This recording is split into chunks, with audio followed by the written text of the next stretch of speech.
welcome to the Gastric Health Show. My name is Dawn Boxall and I am your host.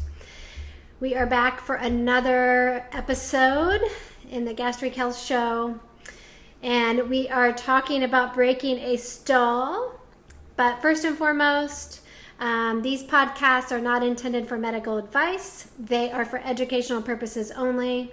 And we would love for you to share these podcasts with your friends or in any closed or secret Facebook groups that you are a part of, especially if you know someone is struggling with some of the topics we're discussing, and allowing them to get some solutions. So feel free to like and share our podcasts with anyone you feel it would benefit. And we finished our spring 30-day class not long ago, and we're gearing up for our next 30-day class of the fall. But first, I'm excited to share that on September 17th will be the date that we start our free 10-day Back on Track challenge. And we are excited to share that with all of you. And for all of you to join who want to get back on track, work on maybe changing some behaviors that you don't like, that you've adopted recently, or maybe you've put on a few pounds, or maybe you just, you need to get your health back in order. We can definitely help you with your sugar and carb cravings and artificial sweetener cravings. All those we kind of help resolve. And then if you are excited, you can roll right into the 30-day class and enjoy that as well. So September 17th is the date. So go to our website, wlsguthealth.com, and get signed up. Or just go to the Gastric Health Show's Facebook page and click on the banner and get registered as soon as possible. All right, so today's topic, are you forgetting the most important rules of breaking a stall? So I get this question a ton on, my weight has plateaued, I've stopped losing weight. What can I do to break my stall? So these are some of the things that I start talking to my patients about. And guess what? Weight loss stalls are inevitable with weight loss surgery. It's just part of the package deal. It comes with it, and regardless if you like it or not, it's part of it. You're going to have it. You're definitely going to see it in that first year. It depends on your starting weight, depends on lots of factors, in your health is dependent on how quickly you see it. Sometimes I'll see it as early as 4 months after surgery, but very popular around 6 months. Does depend on which surgery you had, and will depend on how quickly that starts.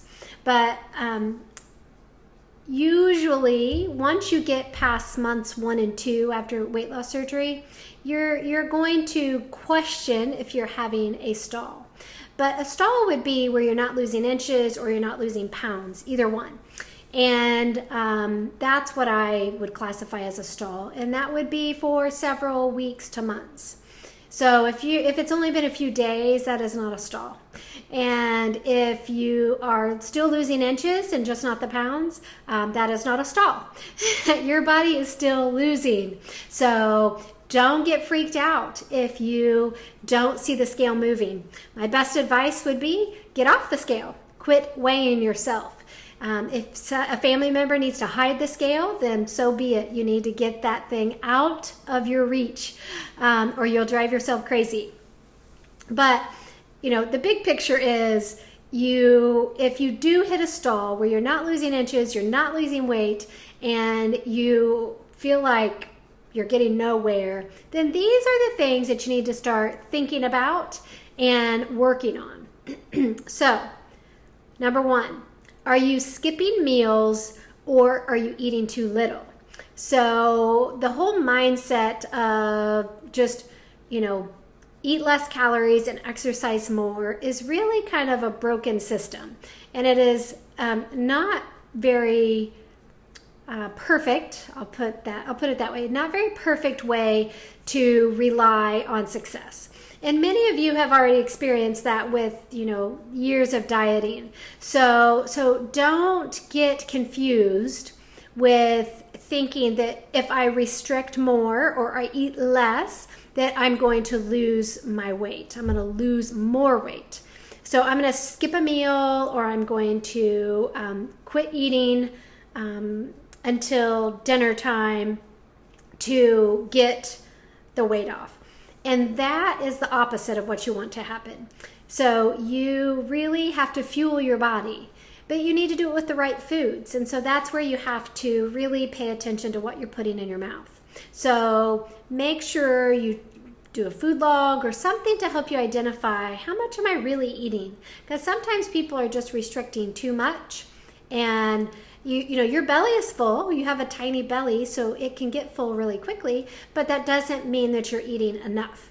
So you do have to fuel your body, especially for workouts and a high active lifestyle. You need to make sure you're eating enough. And number 2, are you focused on calories and not nutrients? So I already kind of started this topic rolling, but your body cares about the quality of the food that you're eating. It needs to be very nourishing or high in nutrition for it to have benefit to your body. So you can't just say, okay, just stay within 1,200 calories, because you can totally eat 1,200 calories of junk and not lose any weight. So you have to learn to fuel your body with whole, real foods. So make sure you're eating good quality meats, you're eating lots of fruits and vegetables, and you're making sure to eat healthy fats at all your meals. So if you focus on calories, sometimes that healthy fat piece gets left out. Here's a great example. Last week I had a patient, and they had weight loss surgery. They had maintained their weight, but had put on, I think it was maybe 15 or 20 pounds or something. And so they were working to get it off, and they started going to Weight Watchers to do that.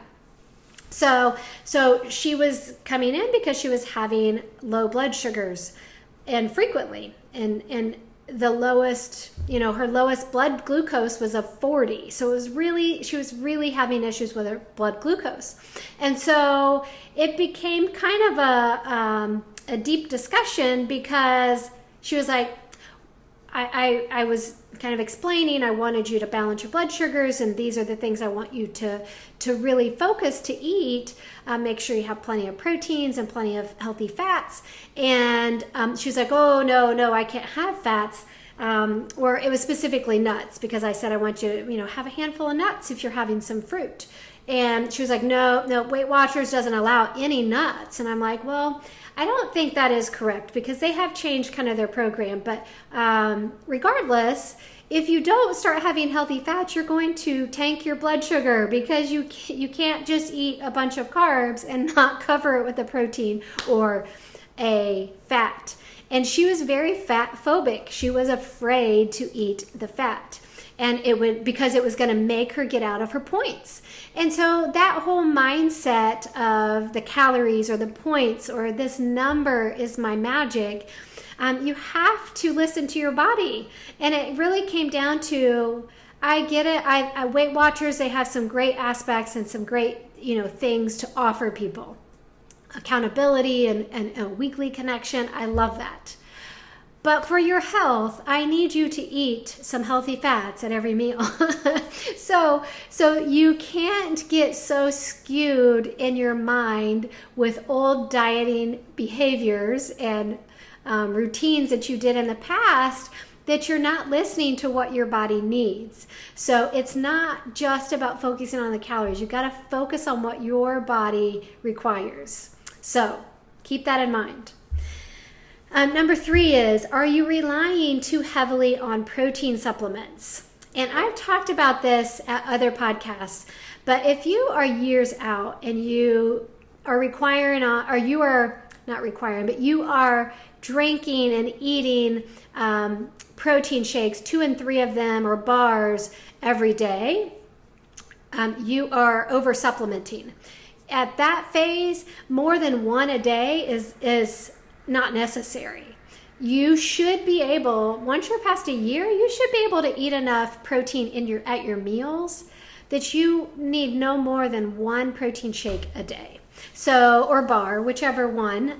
But regardless, if you're relying on those protein shakes and bars to be your meals or just between meal snacks, it's too much. You're just doing too much of them. So make sure that you are observing what you are doing on a regular basis. So do a food log, jot down, and you may not think you're drinking them that often, but then if you do a food log for at least a week, you're going to be able to see what's my typical, what am I doing on a regular basis. So pay attention to that and don't do excess. Number 4, let's see here. Are you taking all of your bariatric vitamins? So vitamin deficiencies can make a huge difference with weight loss. Our body fuels on these, and they are cofactors for hormones and for enzymes and for cells. They are needed in your body. And we've all kind of grown up with this thought process because we've grown up with the food manufacturers and the food industry, really just, telling us that they've got our meals in their hands and this is all you need. So we've kind of stripped away the whole piece of nutrition and really focused on calories. It's all about the number. And we lose the whole benefit of what food is supposed to do. Our body is not fueling off of chemicals. It is fueling off of the food that we put in our body. So if you're putting in a bunch of junk that's full of chemicals, your body's going to be confused and you're going to be tired. You're going to lose your hair. Your skin is going to be horrible. You're going to look like you're 60 when you're 30. All those things are going to just make a difference that, the things that we care about, our weight, that I don't want to say that we care about, that is promoted as being important, which I'll be careful with this. I don't want to say it's not important because it encompasses your health, but the vanity piece of the world today, the vanity of we have to be a certain size, a certain shape, a certain, body type, it's all so confusing and it's promoted to be very unrealistic. And it sets people up for failure and it sets people up for confusion, and they get hung up on the wrong things. They get hung up on, if I just stay at this number, this calorie number, then I'll lose all the weight. And it doesn't matter about what's in the food that I'm eating. It's just, as long as I stay under that number. Well, that's really not true. I mean, our cells require this good nutrition to function and survive. So when you look at all these, your metabolism and your hormones and all the metabolic and processes and stuff that happen within our body all day, every day, it's really the food, the proteins, fats, and carbohydrates, and the vitamins and minerals, and the phytonutrients, and the microbiome that is driving how all that is expressed, and how all that is expressed in our genetic makeup and our DNA. So if you are not taking your vitamins and you are avoiding because you just don't like taking them, or I'm just not good at taking them. I get it. You have to get good at taking them, especially after weight loss surgery. There are no other options. You have anatomically changed your anatomy. It is never to be the same again, and you can never live without taking additional vitamin supplements. That's the end of story. That is when you have weight loss surgery, that is what you're choosing, that you are accepting the responsibility to take vitamins for the rest of your life, because we've messed with your anatomy. We have altered it forever. So it seems so I guess, I don't want to say menial, but kind of. People think, oh, it's not that big of a deal. I eat well, so I don't need vitamins, but not true. Your body needs them. The surgery alters that forever. So if you're not taking all your vitamins, get back on all your vitamins, and you'll be surprised at just allowing your body to function like it's supposed to, that you can easily break that stall that you've been struggling with. Then number 5 is, are you eating low fat, reduced fat, or light foods? So we need healthy fats. Our hormones, that's what it takes to make hormones. That's what it takes to keep our gut moving. Fat is very important. So don't get confused at thinking that you have to avoid all fats or that it's supposed to be a low fat diet. It is not. I'm not saying you have to be ketogenic. I'm just saying that you have to have healthy fats. I am a pusher of healthy fats. I like you to have healthy fats at every meal. Everybody should be eating that throughout the day. So make it a priority to have those healthy fats at every meal. And the next one is number 6. Are you not digesting and absorbing foods well? So if you don't have the ability to digest and absorb nutrition, then guess what? It plays a role in your ability to lose weight. So if all those pieces are not working together and you're eating food and your body's not able to break it down into the particles that it's supposed to be so that your body can absorb the nutrition from it, guess what? Your body's not going to be capable of losing all the weight because it doesn't have all the raw material it needs to do the job. So, and it gets kind of confused. It feels like, oh, maybe I'm not going to have this, or I'm missing this ingredient. I'll call it ingredient. I'm missing this food. So it can't do all the steps in your metabolism because it's missing this nutrition piece. It's missing this vitamin or this mineral or this phytonutrient, or these gut bacteria are so out of balance. So all that is going to play a role in your ability to lose weight. So make sure that you are able, that you're not having a lot of belching and bloating and belly distension and gas and lots of symptoms showing that you're not digesting foods well. So if you're having those symptoms, then that might be evidence that you need some support, some digestive enzymes, or you might need some probiotics to help your body do the job. And that's because we have anatomically, we've changed your anatomy, and that is forever. So it may have messed with your digestion enough that now you need to support it with some digestive enzymes and some probiotics. So feel free to go to our website. We have that covered. We talk about the digestive enzymes and the probiotics on our website at WLSGutHealth.com, and make sure that you check us out there and it go through all the information on probiotics and digestive enzymes and help you determine, do I really need that support or not? Because not everyone needs digestive enzymes. Everyone needs probiotics, but not everyone needs digestive enzymes. So you just don't take it because... but you need to evaluate and decide, hey, do I need to add in some digestive enzymes? Number 7, are you exercising enough?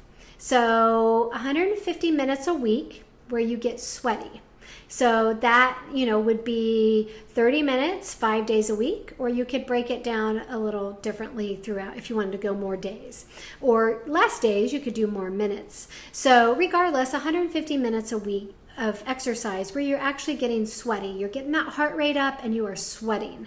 So not just you're walking outside and it's, a heat index of 110 and you're sweating. That is not the same. So make sure that you are really being true to yourself and you are exercising and getting that heart rate up and you are breaking a sweat. But that will make a difference if you are losing your weight or not, because your muscles require more fuel if you are working out. So you need to make sure that you are working on your muscles every week so that you are keeping those requirements up there. Plus, you can always think of it this way. Muscle, it weighs the same. Think of it as the pounds are the same, but the shape is differently. You can have, 5 pounds of fat that is the size of a basketball, but then if you do 5 pounds of muscle, you're going to be the size of an orange or a grapefruit. So it's just different shape and size. So is what's happening. So you need to make sure that you're exercising enough. And then number 8, are you exercising too much? And that is a thing. So you have to make sure that you are not over exercising, because that can be just as detrimental as not exercising enough.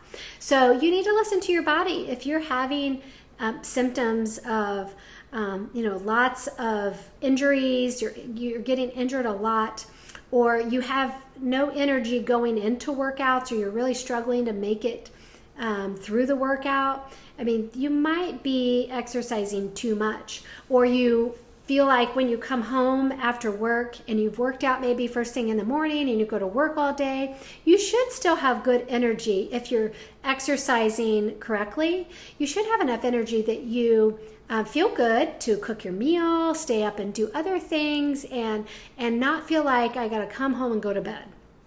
That is just not enough fuel and too much exercising for what you're capable of getting in.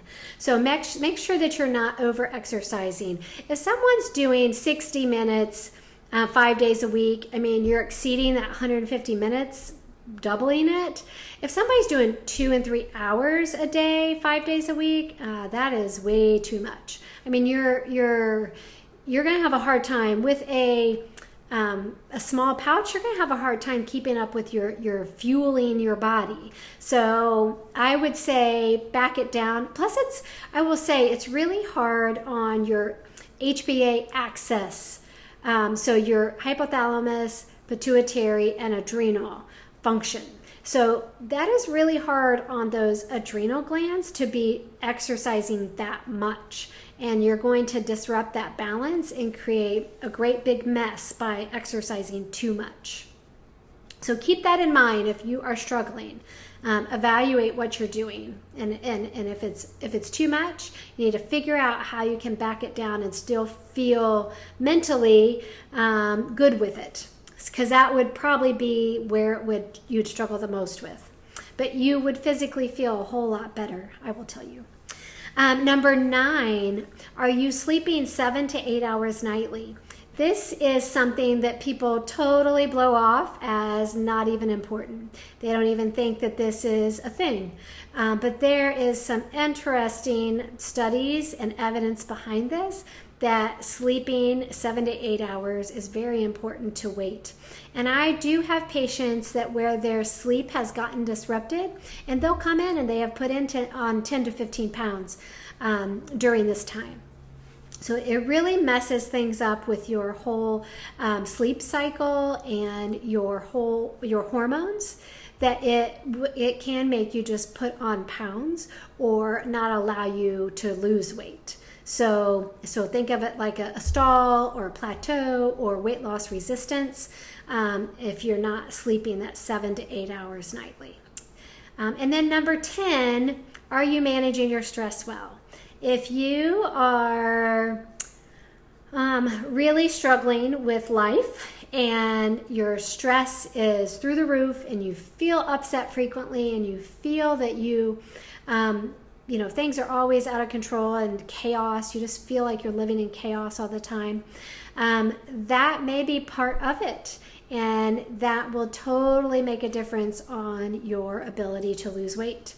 So work on getting that stress under control, work on some meditation, some yoga, learning to say no and not overcommitting your schedule.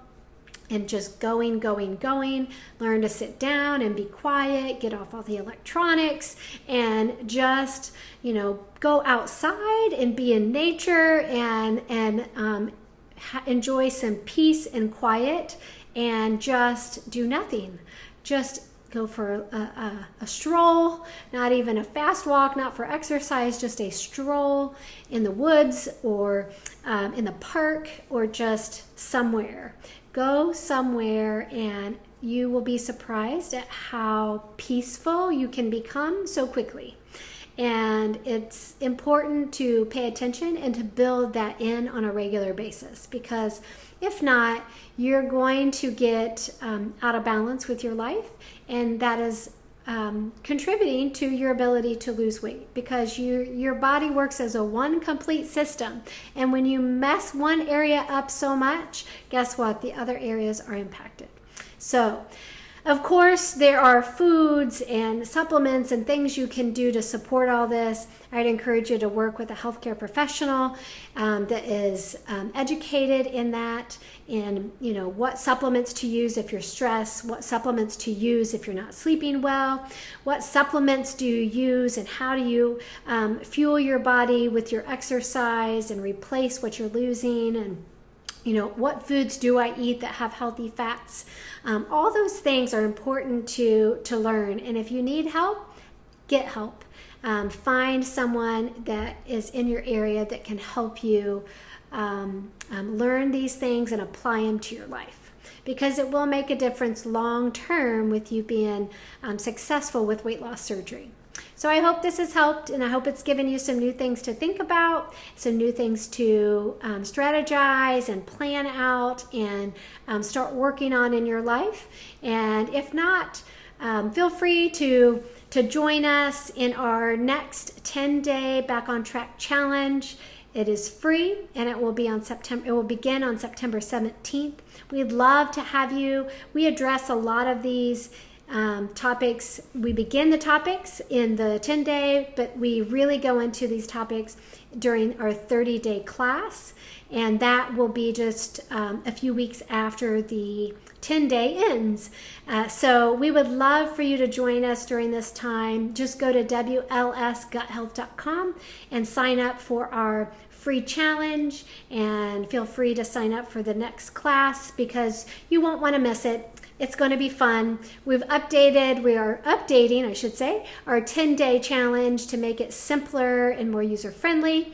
And then our 30-day, we have some edits already in place for that, for our next 30-day class. So we hope you all will join us if you need the help. If you don't, awesome. Just keep rocking what you're doing, and share in our Facebook group, Gastric Health Club. Get in that group and share what you're doing that's keeping you from having a weight plateau or from stalling. We would love to hear what has worked for you, because you can serve other people by sharing your experiences, and that may help them. So we look forward to connecting with you in our Gastric Health Club, and we look forward to connecting with you on our website at the WLS Gut Health. So we will see you soon, and we'll talk to you next week.